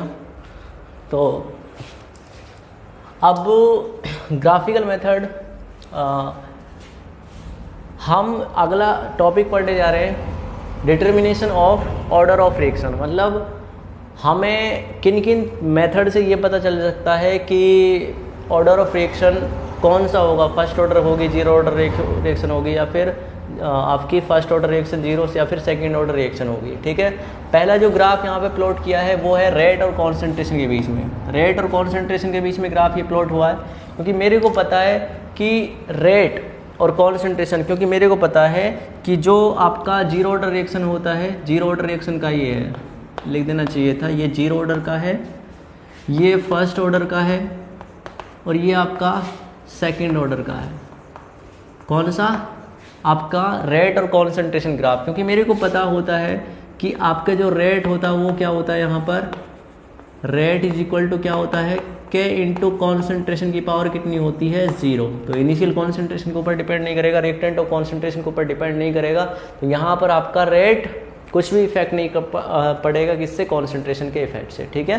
सेकेंडली आपका हम जानते हैं रेट यहाँ पर क्या होती है फर्स्ट ऑर्डर के लिए, के इंटू कॉन्सेंट्रेशन ऑफ रिएक्टेंट की पावर कितनी होती है 1। जैसे जैसे रिएक्टेंट चेंज होगा वैसे वैसे क्या होगा यहाँ पर उसकी कॉन्सेंट्रेशन भी चेंज होगी। उल्टा बोल दिया, कॉन्सेंट्रेशन चेंज होने के साथ साथ यहाँ पर रेट भी चेंज होगी। इसीलिए आपका ओरिजिन से यह ग्राफ प्लॉट हो रहा है किसके लिए, फर्स्ट ऑर्डर रिएक्शन के लिए। किसके लिए, फर्स्ट ऑर्डर रिएक्शन के लिए। सेकेंडली ये सेकेंड ऑर्डर के लिए, क्योंकि मेरे को पता होता है कि रेट इज इक्वल टू क्या होती है, कॉन्सेंट्रेशन की पावर कितनी होती है बताओ 2। मतलब कॉन्सेंट्रेशन की 2 पावर चेंज होने के साथ साथ आपका रेट क्या होता है, आपका इंक्रीज होता है। इसीलिए आप देख रहे होंगे ये जो ग्राफ प्लॉट हो रहा है ये आपका अपवर्ड डायरेक्शन में जा रहा है। मतलब जाना तो सीधा ऐसा चाहिए था, लेकिन ये बेंट इधर की साइड इसलिए हो गया क्योंकि कॉन्सेंट्रेशन तो इंक्रीज हो रही है, लेकिन ये रेट यहाँ से आगे बढ़ेगी नहीं। रेट बढ़ तो रही है यहाँ पे कॉन्सेंट्रेशन, मतलब एक तरीके से स्ट्रेट ग्राफ नहीं हो रहा है यहाँ पे, ठीक है। आप समझ रहे होंगे, रीड कर रहे होंगे कि ये ग्राफ ऐसा क्यों आ रहा है। दूसरा ये जो ग्राफ है आपका सेकंड वाला जो ड्रॉ किया है ये है आपका यहाँ पर एटी और टाइम के बीच में, ठीक है। ये जो ग्राफ है लिख देना चाहिए था वैसे, ये आपका किसके बीच में है, एटी और टाइम के बीच में ये आपका ग्राफ है, ठीक है। ये भी आपका यहाँ पर 80 और यहाँ पर क्या है आपका टाइम के बीच में ये ग्राफ प्लॉट हो रहा है, ठीक है। और ये भी आपका 1 के कॉन्सेंट्रेशन ऑफ 80 और यहाँ पर 1 टाइम के बीच में ये आपका ग्राफ है। किसके बीच में, किसके लिए, 80 और टाइम के बीच में। ये आपका कौन से ऑर्डर के लिए, ये आपका कौन सा ऑर्डर के लिए है, 0 ऑर्डर के लिए है।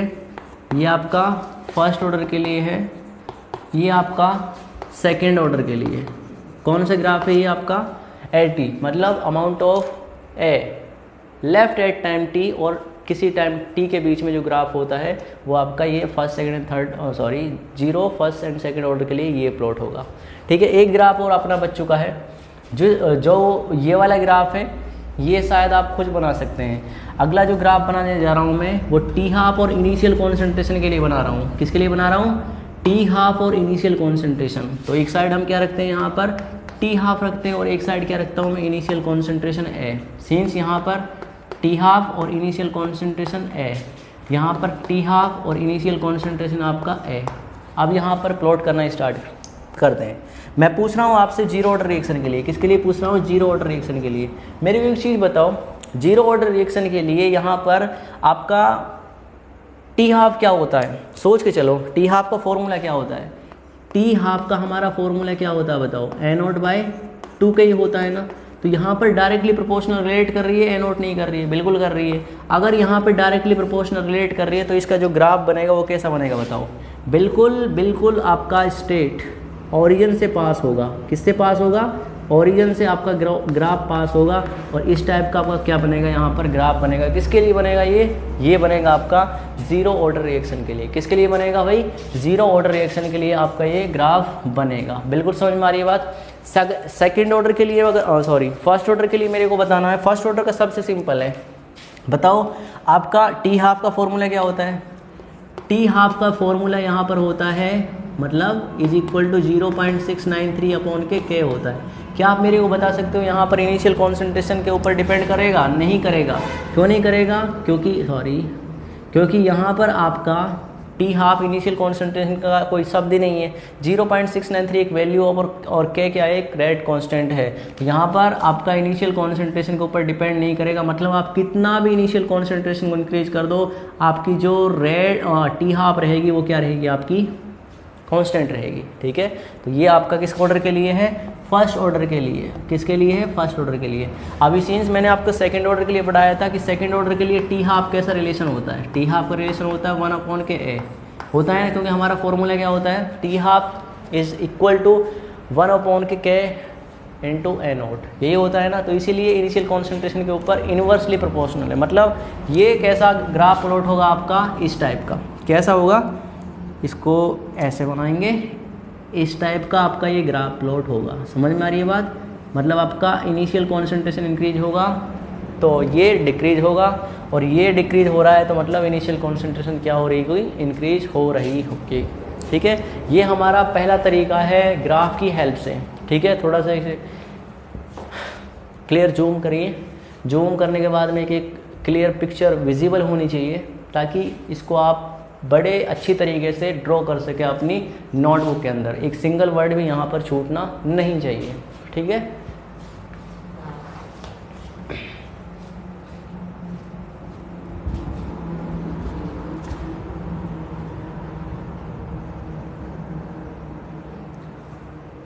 तो कर लिया कॉपी आपने? हाँ कर लिया होगा आई थिंक। ये हमारा पहला मेथड है ग्राफिकल मेथड्स की हेल्प से आप यहाँ पर अगर आपको इनमें से कोई भी ग्राफ दिख रहा है तो आप जाहिर सी बात है किसी के बीच में दिख रहा है, रेट कॉन्सेंट्रेशन के बीच में दिख रहा है, एटी और टाइम के बीच में दिख रहा है, टी हाफ और ए के बीच में दिख रहा है, तो different type zero first and second type of order of section आप आइडेंटिफाई कर सकते हैं इन ग्राफ की हेल्प से, ठीक है। सेकेंड आप किससे कर सकते हैं? सेकेंड आप कर सकते हैं फ्रॉम द यूनिट ऑफ के, फ्रॉम यूनिट ऑफ के, यूनिट ऑफ के। अब जाहिर सी बात है यूनिट ऑफ के क्या है? Rate constant. और रेट कांस्टेंट में मैंने आपको बताया था, रेट कांस्टेंट मैंने आपको बता दिया था कि रेट कांस्टेंट में आपको किस तरीके से यूनिट निकालनी है, निकालने बताई थी ना। क्योंकि रेट क्या होता है? रेट क्या होता है? के इनटू कॉन्सेंट्रेशन की पावर कितना होता है? एन। होता है नहीं होता? बिल्कुल। रेट की यूनिट क्या होती है? मोल पर लीटर पर सेकेंड। होती है नहीं होती है? बिल्कुल। के कॉन्सेंट्रेशन की क्या होती है? मोल पर लीटर की पावर एन हो गया, यहाँ पे हो गया ना। इसको मैं यहाँ पर ब्रैकेट के अंदर रखता हूँ, इसकी पावर 1 है या फिर नहीं है। अगर ये भी सेम है और ये भी सेम है, दोनों इसके क्या आ जाएंगे? मोल पर लीटर, मोल पर लीटर अपॉन के मोल पर लीटर, ठीक है। इन दोनों का क्या है यहाँ पर? इसकी पावर कितनी है? 1 और इसकी पावर कितनी है? n। तो यहाँ पर k बन जाएगा। तो यहाँ से k क्या आ जाएगा? यहाँ पर मोल पर लीटर, दोनों का बेस सेम है तो मोल पर लीटर, और ये कितना? 1 माइनस के n, ठीक है।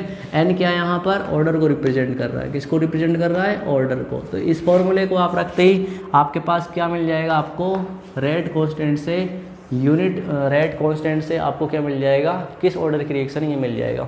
फॉर एग्जांपल के तौर पर अगर मैं जीरो ऑर्डर रिएक्शन के लिए अगर रेट कांस्टेंट की यूनिट लिखना चाहूँ तो कैसे लिखूँगा? बताओ। मोल पर लीटर, मोल पर लीटर पर सेकेंड हो जाएगा, ठीक है। क्योंकि मोल पर लीटर 1 माइनस के 0 कितना होगा? मोल पर लीटर ही होगा। अगर मेरे को फर्स्ट ऑर्डर के लिए लिखना है, फर्स्ट ऑर्डर के लिए लिखना है तो जाहिर सी बात है कैसे लिखूंगा? मोल पर लीटर की पावर कितना बन जाएगा? 1 माइनस के 1 दैट इज़ 0। यहाँ पर सेकेंड इनवर्स, मतलब टाइम के ऊपर डिपेंड करेगी। तो फर्स्ट ऑर्डर रिएक्शन के लिए आपका रेट कांस्टेंट यूनिट टाइम का इनवर्स होता है। सेकेंड ऑर्डर के लिए अगर मैं पूछूं तुमसे, सेकेंड ऑर्डर के लिए क्या बनेगी बताओ? सेकेंड ऑर्डर के लिए क्या बनेगी? मोल पर लीटर, मोल पर लीटर की पावर कितना? 1 माइनस के 2, और यहाँ पर क्या बन जाएगा? Second inverse. तो यहाँ पर हमारे पास बनेगा ये मोल, मोल ये कितना बन जाएगा? माइनस के 1, तो माइनस का 1 ले लिया मैंने। लीटर आपका कितना बन जाएगा? प्लस का बन जाएगा, ठीक है। और यहाँ पर सेकेंड इनवर्स, तो ये लीटर पर मोल पर सेकंड इसकी यूनिट बन जाएगी। थर्ड ऑर्डर के लिए आप बनाना चाहते हैं तो कैसे बनाओगे बताओ? थर्ड ऑर्डर के लिए कैसे बनाओगे? मोल पर लीटर, मोल पर लीटर की पावर 1 माइनस के 3, 1 माइनस के 3 सेकेंड इनवर्स, सेकेंड इनवर्स। यहाँ पर क्या बनेगा? मोल पर लीटर की पावर माइनस के 2। तो यहाँ पर क्या बनेगा बताओ? हाँ आपका बनेगा मोल की पावर माइनस के 2, लीटर की पावर स्क्वायर, और यहाँ पर सेकेंड इनवर्स। ये हमारी किसकी यूनिट बन जाएगी? थर्ड ऑर्डर की बन जाएगी। इसी टाइप से आप N type of order of reactions के लिए क्या कर सकते हैं? यहाँ पर कैलकुलेट कर सकते हैं। किसको कैलकुलेट कर सकते हैं? रेट कांस्टेंट की यूनिट से। इससे भी आपको आइडेंटिफाई हो जाएगा कि किस तरीके से आपका यहाँ पे कौन से ऑर्डर की रिएक्शन है, ठीक है, इन यूनिट से, ठीक है। थर्ड हमारा है हाफ लाइफ मेथड। क्या है? जो भी हमने पढ़ा था हाफ लाइफ मेथड, तो मैंने रिसेंटली पढ़ाया था। वैसे इसको नोट कर दे रहा हूँ मैं, लेकिन इसको लिखाने की कोई ज़रूरत नहीं है, ठीक है। Half life method, half life method, half life method से आप क्या कर सकते हैं? डिटरमाइन कर सकते हैं। और उसका फॉर्मूला क्या बताया था मैंने? बताओ। उसका फॉर्मूला बताया था मैंने टी हाफ। टी हाफ आपका डायरेक्टली प्रोपोर्शनल है ए के, और यहाँ पे 1 माइनस के n, ठीक है। ये वैल्यू रखिए। n क्या है यहाँ पे? ऑर्डर। अगर मेरे को सेकंड ऑर्डर के लिए निकालनी है, अगर मेरे को सेकंड ऑर्डर के लिए निकालनी है तो टी हाफ ए की पावर 1 माइनस के 2। तो यहाँ पर कैसे रिलेट करेगी? T half T half is directly proportional minus के 1। अगर यहाँ पे n माइनस के 1 की वैल्यू कितनी आ रही है, सॉरी 1 माइनस n की वैल्यू कितनी आ रही है, माइनस के 1, तो यहाँ पे n की वैल्यू कितनी आ जाएगी बताओ, कितनी आ जाएगी यहाँ पे n की वैल्यू बताओ, हाँ वेरी गुड 2 आ जाएगी। मतलब कौन से ऑर्डर की रिएक्शन है, सेकेंड ऑर्डर की रिएक्शन है, बिल्कुल। तो इस टाइप से आपके हाफ लाइफ मेथड के बेस पर कुछ क्वेश्चंस होते हैं। अगर मैं क्वेश्चन सर्च करने जाऊँ तो थोड़ा सा हो, देखते हैं कुछ क्वेश्चन मिल जाए तो, मिलने तो चाहिए वैसे, क्वेश्चन मिल जाए तो भैया क्वेश्चन कहाँ पे हो, कहाँ पे हो, कहाँ पे हो, अभी देखते हैं क्वेश्चन, भाई खुल जा क्वेश्चन, हाँ ठीक है। एक क्वेश्चन है, सिंपल सा क्वेश्चन है, सिंपल सा, ठीक है। बड़ा स्मॉल आपका टी हाफ दे रखा मिनट के अंदर, टी हाफ दे रखा है इधर की साइड, और नीचे दे रखा है इनिशियल कॉन्सेंट्रेशन ए दे रखा है, ठीक है, मोलरिटी के अंदर, ठीक है। तो यहाँ पे दे रखा है 10, 5 2.5, 5 2.5, नीचे दे रखा है 0.5, 1 मोलर और 2 मोलर, ठीक है। अब इसमें मेरे को देखना है, यहाँ पे देखो, यहाँ से यहाँ तक जा रहा हूँ तो क्या हो रहा है, हाफ हो रहा है, यहाँ से यहाँ तक जा रहा हूँ तो क्या हो रहा है, डबल हो रहा है। मतलब इसे हम, ये डिक्रीज हो रहा है, ये इतना क्या हो रहा है, इंक्रीज हो रहा है, मतलब एक दूसरे के एंटी है। जितना अगर आपका टी हाफ इंक्रीज हो रहा है तो यहाँ पे ये डिक्रीज होगा, अगर ये डिक्रीज होगा तो ये इंक्रीज होगा, जाहिर सी बात है, समझ में आ रहे हैं। अगर मैं इसको रिलेट करे जाऊँ तो फर्स्ट वाले और लास्ट वाले को, ये आपका 4 टाइम हो रहा है, हो रहा नहीं हो रहा भाई, बिल्कुल। यहाँ पे क्या हो रहा है, ये पहला और लास्ट वाला 1/4 टाइम हो रहा है, समझ में आ रही है बात। मतलब एक दूसरे के एंटी हैं, क्या है ये, एक दूसरे के एंटी हैं। अगर यहाँ पर आपका जो टी हाफ है, मतलब वो 1 की पावर ए के साथ वेरी कर रहा है, तो मेरे को सिंपल पता चल गया कि यहाँ पर जो टी हाफ है वो ए की पावर माइनस के 1 के साथ वेरी कर रहा है। अगर ए की पावर -1 के साथ वेरी कर रहा है तो मेरे को सिंपल 1 माइनस के n इज इक्वल टू कितना बन जाएगा, -1, और n की वैल्यू कितनी आ जाएगी, +2। दैट इज सेकेंड ऑर्डर की रिएक्शन का ये डाटा आपके लिए दे रखा है यहाँ पे, बिल्कुल समझ में आई बात, बिल्कुल ठीक है। तो ये आपका हाफ लाइफ मेथड है, और इसके अलावा और कोई आई थिंक मेथड यहाँ पे बच रहा या फिर नहीं बच रहा, हाँ graphical method from the unit of के, हाफ लाइफ मेथड, एक बच गया आपका इनिशियल रेट मेथड, ठीक है। तो उसको हम थोड़ा सा अभी कवर कराएंगे, एक क्वेश्चन कराएंगे इसके बेस पर मज़ेदार वाला, और फिर हम अपने लेक्चर को यहाँ पर वाइंड अप कर देंगे। तो इसे हम इरेज करते हैं, और इसको आप कॉपी कीजिए बड़े शांतिपूर्वक तरीके से।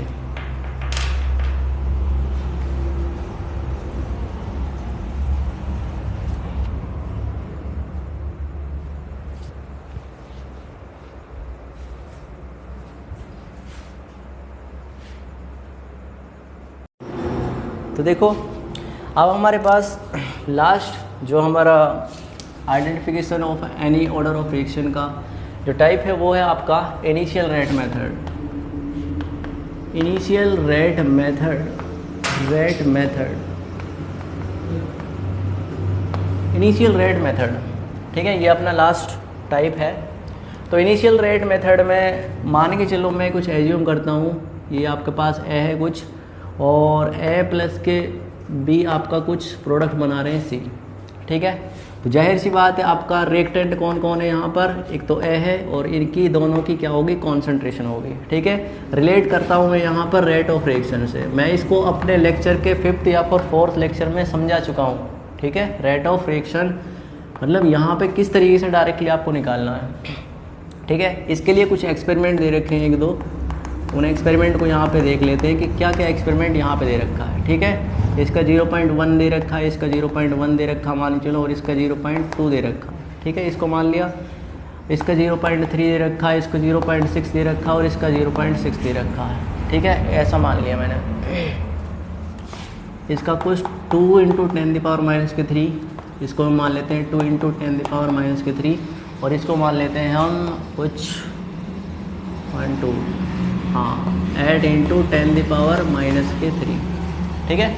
ये हमारे पास इनिशियल रेट मेथड है जिसकी हेल्प से आप रेट यहाँ पर निकाल सकते हैं। आपके पास 3 एक्सपेरिमेंट है, आपको पता होगा मैंने एलिमेंट्री एंड कॉम्प्लेक्स रिएक्शन पढ़ाए थे, तो ये ऐसा मत बोल देना कि ये मैंने बोला नहीं है अभी, ठीक है। कभी कॉम्प्लेक्स और एलिमेंट्री शब्द मेरी ज़बान पर यहाँ पे अभी आए नहीं है। मैंने आपके लिए नहीं बताया कि ये एलिमेंट्री कॉम्प्लेक्स रिएक्शन है।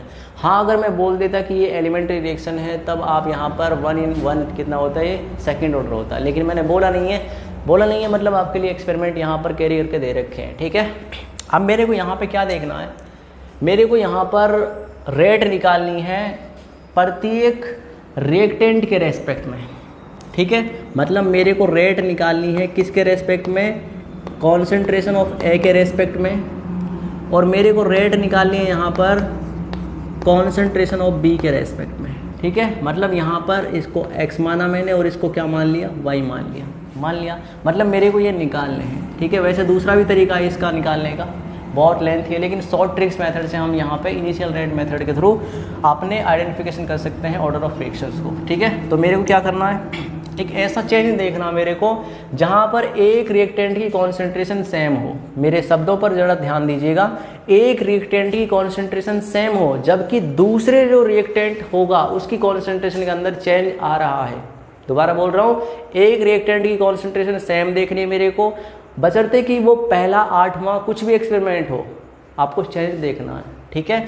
तो यहाँ पर मेरे को क्या देखना है, यहाँ पर ये क्या है आपका कॉन्सेंट्रेशन के अंदर चेंज नहीं आ रहा है। अगर चेंज नहीं आ रहा है तो यहाँ पर इसकी कॉन्सेंट्रेशन के ऊपर आपका रेट डिपेंड नहीं करेगा। बताओ किसके ऊपर करेगा, इस वाले के ऊपर करेगा। तो यहाँ पर इसके ऊपर करेगा तो यहाँ पर ये क्या हो रहा है, 2 टाइम हो रहा है, 2 टाइम हो रहा है ना। अगर ये 2 टाइम हो रहा है तो यहाँ पर देखो इसके अंदर कोई चेंज नहीं आ रहा है। मतलब अगर आप इसको 2 टाइम करते हो तो यहाँ पर इसके अंदर कोई चेंज नहीं आता, कोई चेंज नहीं आता है तो बी आपका 0 पावर के साथ रेट को इंक्रीज करेगा। समझ में आ रही है बात। दूसरा, अब हमारे पास बी निकल चुका है, अब मेरे को बी का ऐसा देखना है जो सेम आ रहा हो। तो सेम कौन सा आ रहा है, यहाँ पे देखो बड़े ध्यान से, सेम आपका आ रहा है, यहाँ पर कोई भी चेंज नहीं आ रहा है, यहाँ पर चेंज आ रहा है। अगर यहाँ पे चेंज आ रहा है तो देखो यहाँ पर कितना हो रहा है, ये डबल हो रहा है। क्या हो रहा है, डबल हो रहा है। क्या हो रहा है भाई, डबल हो रहा है। इस वाले एक्सपेरिमेंट सेकंड और थर्ड वाले में डबल हो रहा है। यहाँ से यहाँ तक देखो तो मैं कितना हो रहा है, ये 4 टाइम हो रहा है। कितना हो रहा है, 4 टाइम हो रहा है। अब मेरे को एक चीज़ बताओ, 2 की power x is equal to कितना, यहाँ पे 4, कितना 2 की पावर ये, हाँ 4 हो गया ना, बिल्कुल 2 की 4, ठीक है। तो यहाँ पर मैं 2 की कितनी पावर यहाँ पर लगाऊं कि ये 4 आ जाए, कितना लगाऊंगा यहाँ पर, 2 ही तो लगाऊंगा, 2 की पावर 2। और पावर क्या होती है, यहाँ पर ऑर्डर होता है। मतलब इसका जो ऑर्डर आ गया वो कितने ऑर्डर के साथ इंक्रीज होगी, 2 ऑर्डर के साथ। मतलब ओवरऑल ऑर्डर रेट लो लिखूंगा मैं तो कैसे लिखूंगा, रेट इज इक्वल टू के कॉन्सेंट्रेशन ऑफ ए की पावर 2 और बी की कॉन्सेंट्रेशन कितनी है, पावर 0। यहाँ पर ओवरऑल ऑर्डर कितना आ गया भाई, यहाँ पे सेकंड ऑर्डर। कौन सा ऑर्डर आ गया, सेकंड ऑर्डर। तो ये होता है अपने पास इनिशियल रेट मेथड। कौन सा होता है, इनिशियल रेट मेथड। इसी टाइप से आप और भी दूसरे टाइप क्वेश्चंस को यहाँ पे कर सकते हो। अब एक क्वेश्चन है, थोड़ा सा लेवल का क्वेश्चन है और टी हाफ के बेस पर ये क्वेश्चन है, ठीक है। एक्चुअली ये आपने पूछा था ये येस और नो, आपने पूछा था ये वाला क्वेश्चन जो टी हाफ का था ये, यस। अच्छा, आपको भी कोई प्रॉब्लम है, नहीं, ठीक है। तो हम इस क्वेश्चन को देखते हैं थोड़ा सा। क्वेश्चन है आपका कुछ ए गोज टू बी, बड़े ध्यान से देखना ये क्वेश्चन है आपका ए गोज टू कुछ बी, ए गोज टू कुछ बी, ठीक है। अब इसमें बोला है इनिशियल कॉन्सेंट्रेशन, क्या बोला है इसने, इनिशियल कॉन्सेंट्रेशन कुछ दे रखी है ए दे रखी है इसने A1 की। हमारे पास 2 टी हाफ, वेरी गुड, बड़ा अच्छा क्वेश्चन है। A1 दे रखा है यहाँ पे 500 और A2 दे रखा है यहाँ पर 250। उसके बाद हाफ लाइफ दे रखी है यहाँ पर टी हाफ आपके लिए, ये भी आपका 2 है। एक तो टी हाफ पहली वाली दे रखी है जिसको हम टी हाफ बोल रहे हैं, मतलब T1 है ये समझ लेना, ठीक है।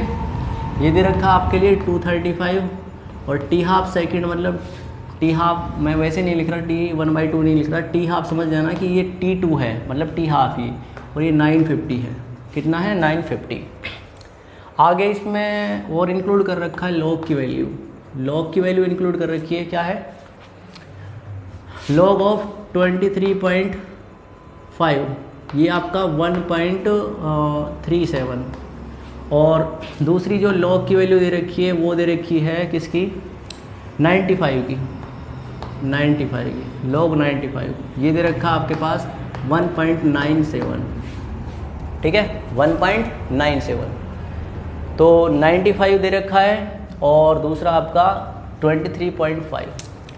इसमें आपको ऑर्डर ऑफ रिएक्शन कैलकुलेट करना है, you have to calculate order of reaction. देखो अभी तक हम टी हाफ किसके लिए निकालते आए, एक सिंगल के लिए, ठीक है, लेकिन यहाँ पर कॉम्बिनेशन के साथ क्या दे रखी है आपकी 2 टी हाफ दे रखी हैं और उनके साथ वो इनिशियल कॉन्सेंट्रेशन भी दे रखी है। अब जाहिर सी बात है, मैंने आपके लिए थोड़ी देर पहले क्या पढ़ाया था, बड़े ध्यान से देखिएगा, मैंने बताया था टी हाफ ए की पावर 1 माइनस के एन के साथ वेरी करती है नहीं करती है, ये फॉर्मूला होता है नहीं होता भाई, होता है ना। अब यहाँ पर हमारे पास इनिशियल कॉन्सेंट्रेशन भी 2 है और क्या है आपके पास, क्या है टी हाफ भी 2 हैं, तो मैं क्या बोल सकता हूँ यहाँ पर जो टी हाफ फर्स्ट है, टी हाफ फर्स्ट है वो ए की पावर, और ये ए भी कौन सा होगा 1 होगा, और 1 माइनस के 1, मतलब ये 1 जो लगाया ना मैंने इसके चरणों में, यहाँ पे ये फर्स्ट वाला है, ठीक है। तो एक तो हमारे पास ये वाला हो गया ना।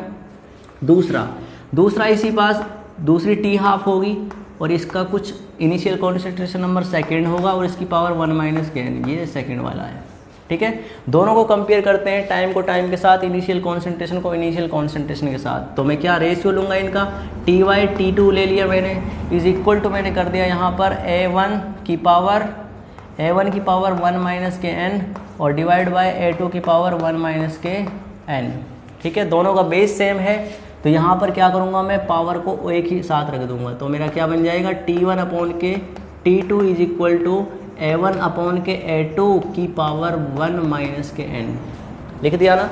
अब मैं क्या करता हूँ यहाँ पर दोनों साइड लॉग ऐड ऑन करता हूँ, क्योंकि लॉग से क्या होगा 1 माइनस के n हम आगे लेकर आ सकते हैं और इसको कैंसिल आउट कर सकते हैं। तो मैंने क्या कर लिया यहाँ पर लॉग को ऐड ऑन कर लिया, log of T1/T2 is equal to हो गया आपका लॉग ऑफ A1/A2 की पावर 1 माइनस के n। अब देखो ये किसकी प्रॉपर्टी है, इसमें पावर आगे आ जाती है, जैसे ही पावर आगे आ जाएगी तो ये क्या बन जाएगा, क्या बन जाएगा बताओ, लॉग से लॉग कैंसिल हो जाएगा, तो T1 अपॉन के T2 इज इक्वल टू क्या बन जाएगा बताओ, क्या बन जाएगा भाई बताओ, सॉरी इसको ऐसे करते हैं, लॉग ऑफ T1 अपॉन के T2, है ना, ऐसा ही तो है ये, ठीक है।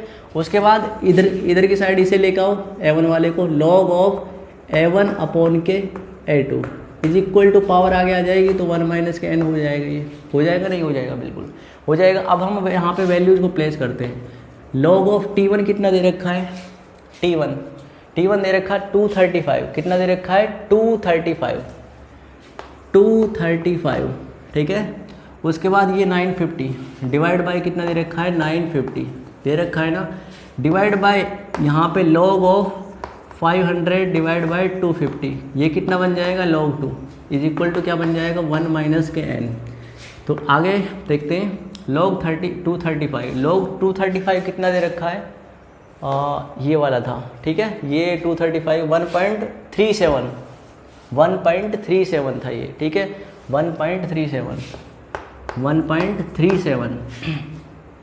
ठीक है, और 1.37 235 था ये, ठीक है, सॉरी 950 हो जाएगा, 137 माइनस के आपका ये हो जाएगा 1.9, लॉग 235 T1 है 235, ठीक है, 1.37 माइनस के 1.97, ठीक है, डिवाइड बाय log 2, और log 2 कितना होता है 0.301 इज इक्वल टू क्या बन जाएगा 1 माइनस के n।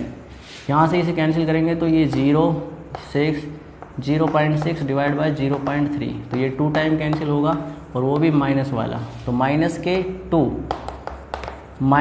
Is equal to 1 minus के n इज इक्वल टू कितना आ जाएगा यहाँ पे n आ जाएगा यहाँ पे 1 + के 2 दैट इज़ थर्ड। तो इस रिएक्शन का जो ऑर्डर है वो कौन सा आपका थर्ड ऑर्डर, कौन सा है थर्ड ऑर्डर, थर्ड ऑर्डर क्या नहीं, मतलब ये जो लॉग की वैल्यू ना एक बार बुक में चेकआउट करना। वैसे आप ये 235 दे रखी है, अगर ये 235 नहीं है तो जाहिर सी बात है ये वैल्यू चेंज हो रही है। एक बार इस क्वेश्चन को कंफर्म जरूर करना। मेरे अकॉर्डिंग यहाँ तक 100% ये क्वेश्चन के अंदर पॉइंट मिस्टेक है। कभी आप सोच रहे होंगे 23.5 नहीं है 235 है, और ये नहीं कितना 950, कितना है 950 है ये। तो ये बिल्कुल आई थिंक राइट होना चाहिए, हाँ बिल्कुल राइट है, हाँ बिल्कुल राइट। तो कोई दिक्कत नहीं है, ये आपका इस टाइप का क्वेश्चन था, हाफ लाइफ को जहाँ पर मैंने रिलेट किया था। तो अब हम अपने चश्मों को उतार देते हैं, ग्लासेस को नीचे, और अपने गंतव्य की ओर प्रस्थान करते हैं। बिकॉज एट द टाइम यहाँ पे जिस टाइम मैं रिकॉर्डिंग कर रहा हूँ इसको, तो टाइम हो रहा है 11:41, समझ रहे हैं 11:41। तो इतनी लेट नाइट मैंने यहाँ पे रिकॉर्ड किया है। इन अर्ली मॉर्निंग आपको ये मिल जाएगा, ठीक है। तो कल फिर मिलेंगे, हम पढ़ेंगे यहाँ से आगे, किसको पढ़ेंगे, स्यूडो फर्स्ट ऑर्डर रिएक्शन हो चुका है, अब सेकेंड ऑर्डर तो मैंने कंप्लीट ही कर लिया, स्यूडो फर्स्ट ऑर्डर रिएक्शन रह चुका है। दूसरा आपका यहाँ पर हम आगे प्रोसीड करेंगे कोलिजन थ्योरी के साथ, जहाँ पर हम एक्टिवेटेड कॉम्प्लेक्स